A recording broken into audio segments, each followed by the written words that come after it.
qui est anormalement phosphorylée et qui s'accumule de façon anormale dans le cerveau. La deuxième protéine, c'est la protéine bêta-amyloïde qui s'accumule de façon anormale dans le cerveau aussi, qui donne naissance aux plaques amyloïdes, appelées aussi les plaques séniles. Donc sur le plan biochimique, ce qu'il faut savoir, c'est qu'on a une structure donc, de la mémoire qui est l'hippocampe. Donc cet hippocampe est responsable de quoi? Il est responsable de la mémoire essentiellement. Pourquoi? Parce qu'au niveau de l'hippocampe, on a un neuromédiateur. Quel est le neuromédiateur excitateur que vous connaissez? L'acétylcholine. Et bien effectivement, l'acétylcholine, quand elle est déficiente, il y a premier symptôme qui apparaît, ce sont les troubles de la mémoire. Et c'est quand il y a une atrophie hippocampique, on a un déficit en acétylcholine, et donc les premiers symptômes sont les troubles de la mémoire. Donc il faut savoir que la maladie d'Alzheimer, il y a plusieurs démences, et que la maladie d'Alzheimer reste la maladie la plus fréquemment rencontrée, et qui est une démence purement corticale, c'est-à-dire qu'elle touche le cortex cérébral essentiellement. Que sur le plan épidémiologique, un mot sur l'épidémiologie, on sait très bien que l'espérance de vie a augmenté, donc la prévalence augmente avec l'âge.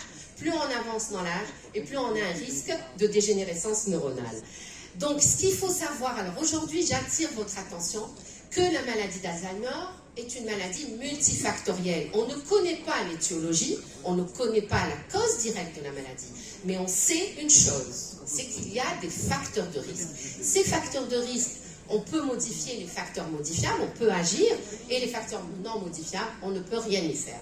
Donc ce qu'il faut savoir, c'est que chez le médecin généraliste, le patient hypertendu, diabétique, qui a une dyslipidémie, il vient renouveler son ordonnance chez le MG, il ne va pas chez le neurologue. Donc c'est là, c'est à ce moment-là, ces patients qui ont plus de 65 ans, qui ont tous ces facteurs de risque vasculaire, c'est-à-dire une HTA mal équilibrée, un diabète mal équilibré, une dyslipidémie, avec une sédentarité, c'est des patients qui sont à haut risque de développer des troubles cognitifs, d'autant plus s'il y a une histoire familiale. Si vous avez une histoire familiale, un père ou une sœur ou une mère qui est décédée d'une maladie d'Alzheimer, il faut se dire, oh, c'est l'alerte, drapeau rouge, il faut surveiller ces patients. Donc, il faut savoir aussi qu'il y a des facteurs, bien sûr, modifiables, et c'est là où il faut agir, et des facteurs, bien sûr, génétiques. Mais il faut savoir que la maladie d'Alzheimer n'est pas une maladie héréditaire, mais il y a une susceptibilité génétique. C'est tout ce qu'il faut retenir, d'accord? C'est-à-dire, quand on a une prédisposition génétique, et qu'on a tous les facteurs de risque vasculaire, ce sont des patients à haut risque de développer la maladie.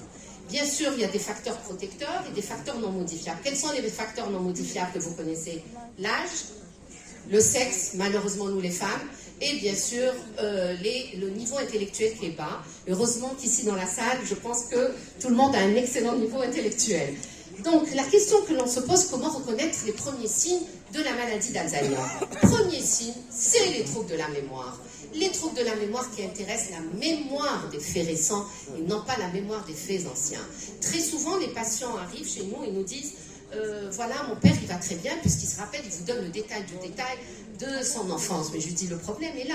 Il oublie tout ce qui est récent, il oublie ce qu'il a mangé la veille, mais il se rappelle des détails près de son enfance. Donc, premier symptôme à évoquer, c'est quoi? C'est les troubles de la mémoire des faits récents.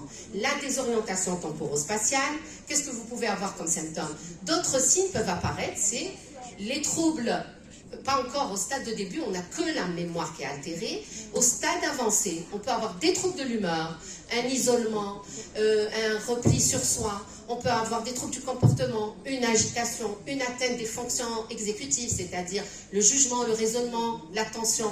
Et les troubles des fonctions symboliques, c'est quoi? C'est le langage, le manque du mot. Vous voyez des patients qui viennent, qui ne trouvent pas leurs mots. C'est des patients qu'il faut, c'est l'alerte, il faut les orienter vers un centre spécialisé. Donc, bien sûr, quand vous décelez les troubles de la mémoire, vous allez faire l'interrogatoire. Et ce qu'il faut savoir, c'est que l'interrogatoire doit être fait toujours avec un aidant. Le patient est très souvent anosognosique, il va nier ses troubles. On ne fait jamais l'interrogatoire avec le patient lui-même. Donc, les signes cliniques, ce sont les troubles de la mémoire. Qu'est-ce que faut-il faire aussi? Vous savez, qu'est-ce qu'il faut savoir dans la maladie d'Alzheimer? C'est que dans la maladie d'Alzheimer, il y a un système de mémorisation. Que se passe-t-il? Pour mémoriser une information, il faut qu'il y ait un encodage, c'est-à-dire, je vous dis citron, clé et ballon. Vous allez les retenir, donc vous encodez les 3 mots. Donc il n'y a pas de problème. Mais dans la maladie d'Alzheimer, il y a un problème, rappelez-vous tout à l'heure, l'hippocampe qui est altéré. Donc il y a un défaut de stockage de l'information. Si on a un défaut de stockage, forcément, on ne récupère pas l'information. D'accord? Donc, dans la maladie d'Alzheimer, quand je vous dis citron, clé et ballon, il va me les dire, le patient. Mais si 5 minutes après, je disperse l'attention du patient, il sera incapable, même avec indissage, de me redonner les 3 mots, malgré, puisque vous savez très bien qu'il y a un défaut de stockage de l'information, et donc il y a un défaut de récupération de l'information. Donc, pour faire un diagnostic de maladie d'Alzheimer, la maladie d'Alzheimer repose sur un faisceau d'arguments. D'abord, un amnistique, c'est l'interrogatoire qui reste l'étape clé au diagnostic. Deuxièmement, c'est quoi? C'est l'examen neurologique. Troisièmement, c'est les examens paracliniques. Ce qu'il faut savoir, c'est que, à votre niveau, il faut savoir reconnaître une plainte mnésique banale d'une plainte mnésique suspecte. Une plainte mnésique banale, c'est quoi? J'ai du mal à me souvenir où j'ai posé mes lunettes. Ça vous arrive tous, j'imagine. J'ai du mal à me souvenir des numéros de téléphone, c'est clair. J'ai besoin d'une liste pour aller faire mes courses. Je pense que ça nous arrive à tous. Et les plaintes suspectes, c'est quoi? C'est que j'ai du mal à me fixer ou fixer mon attention sur ce que je lis. J'ai besoin de faire répéter plusieurs fois les choses ou les consignes pour me rappeler de ça. Je perds tout de suite le fil de mes idées, il n'y a pas de corrélation. Et j'ai l'impression d'avoir la tête vide. C'est un signe, la batterie est faible. C'est un signe qui revient très souvent. D'accord? Donc c'est un signe d'alerte. Très souvent, les patients viennent et me disent « j'ai une sensation de vide dans ma tête ». Je n'arrive pas, par exemple, je regarde un film et je suis incapable, à la fin de l'émission, de vous donner ce qui s'est passé dans l'histoire, ou est-ce que je peux faire une synthèse de ce que j'ai lu ou de ce que j'ai vu. Voilà les plaintes mnésiques suspectes. Ça passe pas. Voilà. Donc, pour passer un diagnostic, donc le diagnostic de maladie d'Alzheimer repose sur un faisceau d'arguments, anamnestique, d'abord examen neurologique, examen neuropsychologique, donc vous savez très bien qu'il y a une batterie de tests que nous pratiquons chez les patients et que cette batterie de tests, elle est évaluée en fonction du niveau intellectuel qui va de NC1 à NC7, c'est le niveau le plus élevé. Les tests que nous utilisons, c'est, je vous ai dit tout à l'heure, le MMSE, les 3 mots essentiellement, les 5 mots de Dubois, je vais passer rapidement. Vous avez un test qui est magnifique, c'est le test de l'horloge. Très souvent, dans le MMSE, les patients réussissent leur test à 30 sur 30. Quand je vais explorer les fonctions visio-spatiales, le patient est incapable de m'indiquer l'heure exactement. Il est incapable de mettre les chiffres dans l'ordre. C'est terrible, hein? J'adore ce test parce qu'il est très objectif. Bien sûr que les tests ont des limites. Pourquoi? Parce que vous savez très bien qu'il y a des patients qui sont analphabètes et que nous nous adaptons par rapport au niveau intellectuel du patient et que les tests que nous utilisons chez les illettrés sont des tests de dénomination visuelle, c'est-à-dire des objets. Est-ce que c'est un chameau? Est-ce que c'est un lion? Donc le patient va le dénominer chaque objet. Voilà.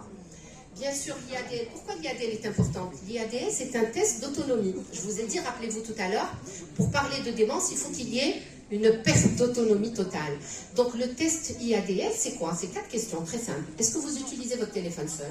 Est-ce que vous arrivez à utiliser les transports en commun seul? Est-ce que vous gérez votre budget? Est-ce que vous arrivez à prendre vos médicaments seul, sans être guidé par une personne ou un parent?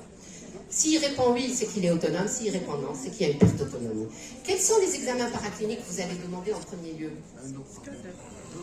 Est-ce que le scan est indiqué? Bravo, le scan, il a des limites puisqu'on n'arrive pas à voir le parenchyme cérébral.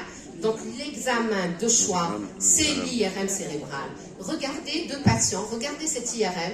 2 patients qui ont le même âge. Où est le malade qui est pas, en fait, le malade Alzheimer et l'IRM d'un malade normal, d'un patient âgé de 65 ans qui n'a aucun trouble cognitif? Très bien. Regardez l'hippocampe. Il ne marche pas le... Ah voilà. Regardez l'hippocampe, comment il est bien étoffé. Et là, on voit une atrophie hippocampique bilatérale avec des signes d'attraction. Regardez les ventricules, comment ils sont dilatés. La nature a horreur du vide. Donc, quand il y a une atrophie quelque part, le LCR va essayer de compenser cette atrophie. Donc, c'est des patients qui ont le même âge, mais là, c'est un patient Alzheimer, et là, c'est un patient non Alzheimer. Donc, bien sûr qu'il y a des scores, on va du score 1 au score 4, et ce que je voudrais attirer votre attention aujourd'hui, c'est que l'IRM cérébrale a parfois des limites. Pourquoi elle a des limites? Sujet jeune, 45 ans, qui fait des troubles cognitifs, qui n'a pas d'histoire familiale, est-ce que c'est typique ou atypique? C'est atypique. Donc là, c'est l'intérêt des biomarqueurs. Quels sont les biomarqueurs que nous utilisons? Rappelez-vous tout à l'heure qu'il y a 2 protéines qui sont impliquées dans la maladie d'Alzheimer, qui sont des protéines purement intracérébrales. Donc il faudrait peut-être regarder ces protéines sur le plan imagerie. Et c'est l'IRM fonctionnel, c'est la bêta-amyloïde qui va nous permettre de voir ce dépôt d'amyloïde qui est au niveau frontal, frontotemporal et occipital, qui est typique de la maladie d'Alzheimer. Vous voyez ce traceur qui permet de voir cette accumulation anormale de la protéine bêta-amyloïde, de la protéine tau. C'est surtout l'amyloïde, hein, c'est une imagerie amyloïde qui permet de poser le diagnostic avec plus d'assises. Donc, bien sûr que pour poser le diagnostic de maladie d'Alzheimer, ça reste un diagnostic d'exclusion. Que faut-il écarter? Il faut d'abord faire un bilan exhaustif, écarter tout ce qui est acquis, qui est réversible. Déjà, l'imagerie va permettre d'écarter les autres diagnostics, tels que l'hématome sous-dural, les processus, d'accord? Et il va aller regarder, mettre en évidence cette atrophie hippocampique bilatérale. Les autres étiologies qu'il faut rechercher dans le sang, c'est le dosage de la vitamine B12, la vitamine B9, la vitamine D et le bilan thyroïdien. Vous savez très bien qu'une hypothyroïdie peut simuler une dépression et que ça peut être un mode d'entrée à la maladie d'Alzheimer. Donc, la vitamine B12, j'attire votre attention quand elle est normale. Il faut pousser les examens et aller même vers le dosage de l'homocystéine. On va même plus loin parfois, on dose les anticorps anticellules pariétales et antifacteurs intrinsèques. Quel est le deuxième intérêt des biomarqueurs dans la maladie d'Alzheimer? Allez, sans regarder.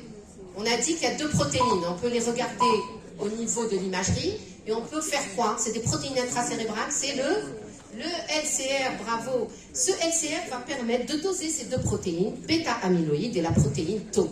La protéine bêta-amyloïde sera diminuée, la phosphoto et la tau sera augmentée, et vous avez un index qu'on calcule, qui est tout simple. Quand l'index est inférieur à 1, il est en faveur de la maladie d'Alzheimer. Donc le profil hippocampique maladie d'Alzheimer, c'est le profil qu'on voit ici. D'accord? Donc le diagnostic, malheureusement chez nous, il reste tardif, d'où l'intérêt de sensibiliser aujourd'hui les médecins généralistes à déceler les patients très précocement, au stade préclinique, au stade de facteur de risque, surtout si le patient a une histoire familiale de maladie d'Alzheimer. N'hésitez pas à envoyer ce patient à faire au moins un test MMSE. Si le test MMSE est déficient, on complète les explorations par une imagerie cérébrale et par la suite on verra en fonction de la clinique. Voilà. Donc, ce qu'il faut savoir, qu'il y a des critères diagnostiques. Auparavant, on utilisait des critères diagnostiques de maladie d'Alzheimer clinique, sémiologique. Actuellement, depuis les nouvelles avancées, ce sont des critères et radiologiques, donc la bêta-amyloïde, et des critères, les biomarqueurs du LCR, qui permettent d'asseoir un diagnostic de maladie d'Alzheimer. Mais ce qu'il faut savoir, c'est que le diagnostic de maladie d'Alzheimer reste incertain. Le diagnostic de certitude, malheureusement, c'est le post-mortem et c'est le diagnostic, c'est-à-dire anatomopathologique. On va les regarder, ces 2 protéines qui sont impliquées dans la maladie d'Alzheimer.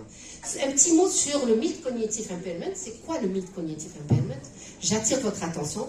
Il désigne une population particulière de personnes qui présentent une diminution du fonctionnement cognitif, avec un MMSE presque à 30, mais avec une petite répercussion sur l'activité de la vie quotidienne.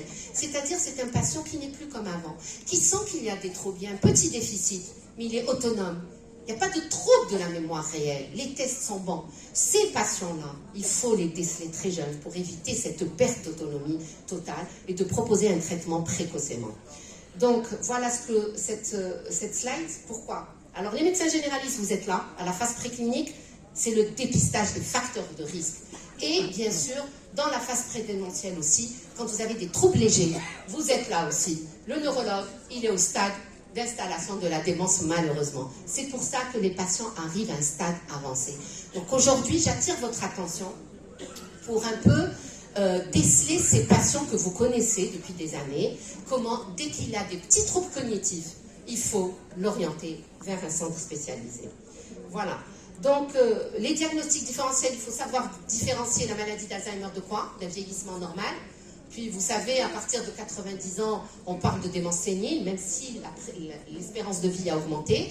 Donc, on parle de démence sénile. Il faut savoir faire la différence entre une maladie d'Alzheimer et les autres démences. Vous savez très bien que la maladie d'Alzheimer, c'est une démence corticale. Ça veut dire, quand on dit corticale, ça veut dire que l'examen neurologique est strictement normal. Les démences sous-corticales, c'est des malades qui ont d'autres signes neurologiques associés. Donc, il est très facile de faire la part des choses au stade de début, parce que le problème se pose au stade évolué de la maladie. Donc, le diagnostic de certitude, c'est le post-mortem, donc c'est l'anatomopathologie. Qu'en est-il des thérapeutiques? Que faut-il proposer chez nos patients? Vous avez plusieurs classes thérapeutiques, essentiellement. Rappelez-vous tout à l'heure, qu'est-ce qu'on a comme déficit sur le plan biochimique? Un déficit en acétylcholine. Donc il faut donner des anticholinésterasiques de type centraux qui vont détruire ce déficit en acétylcholine.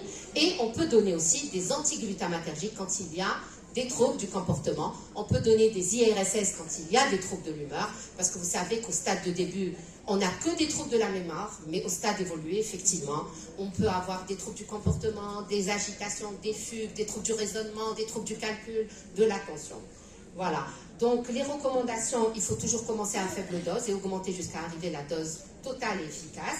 Ce qu'il faut savoir que nous avons on peut proposer soit une monothérapie, et les traitements, il ne faut pas les proposer au stade évolué. On les propose au stade début à modéré. Ça ne sert absolument de donner des thérapeutiques au stade évolué. On peut proposer un stade modéré avancé. Quelle thérapeutique il faut proposer? C'est une bithérapie, c'est-à-dire on va donner des anticholinésterasiques et des antiglutamatergiques. Ils vont agir, l'un va agir sur la cognition, l'autre va agir sur le comportement. Ce qu'il faut savoir qu'avant, on ne proposait aucun traitement pour les MCI. Actuellement, on propose des traitements pour le MCI. D'accord? Donc la bithérapie, c'est la mémantine plus. Je vais dire un dernier mot sur les nouveautés. Que faut-il donner? Qu'est-ce qu'on a? On parle maintenant actuellement de quoi? Et je termine avec ça. Donc on parle de quoi? D'anticorps monoclonaux, d'accord? Et ces anticorps monoclonaux ont fait leurs preuves, mais vous savez très bien qu'ils ont été retirés par la FDA. Pourquoi? Parce qu'ils ont constaté qu'il y avait une amélioration sur l'imagerie amyloïde et non pas sur la clinique. Donc à votre avis, est-ce que nous avons un bénéfice clinique ici? Est-ce qu'il y a une amélioration? Ça ne sert absolument à rien. Et quand on regarde le coût de la molécule, le bénéfice-risque, on se dit, il vaut mieux prévenir que guérir. Donc je reviens et je fais passer le message aujourd'hui. C'est vous aujourd'hui, les médecins généralistes, qui peuvent déceler les premiers troubles cognitifs au stade préclinique, c'est-à-dire au stade de facteurs de risque qui sont modifiables. Et bien sûr, ça va être renforcé si vous avez une histoire familiale derrière, c'est-à-dire s'il y a un parent qui est atteint de maladie d'Alzheimer. Là, c'est des patients à haut risque. D'ailleurs, les nouvelles recommandations, on recommande au moins un test MMSE chez tous les patients qui présentent des troubles cognitifs et qui ont tous ces facteurs de risque vasculaire réunis. Et je vous remercie.